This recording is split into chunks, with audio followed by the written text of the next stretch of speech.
దేశానికి కాదు ప్రపంచానికే రాజు కూడా భగవంతుని యొక్క పాదధూళికి కూడా సరిపోయినటువంటి వాడు కనుక వారే ఏమి ఇవ్వలేనప్పుడు మనం ఏమి ఇవ్వలేము. ఇవ్వడానికి భగవంతుడు మనకు ఒక చక్కని అవకాశం కల్పించాడు. అదే అచంచలమైన భక్తిభావనతో మనసులో స్మరించే నామస్మరణ. దాన్ని నారసింహ పాహిమాం నారసింహ రక్షమాం గుర్తుపెట్టుకున్నాను.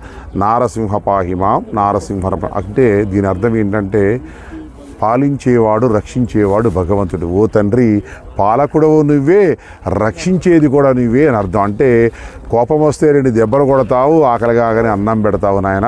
మరి అంతటి గొప్ప తండ్రివి కనుక విశ్వానికి తండ్రివి నువ్వు, మామూలు విషయం కాదు నాయన.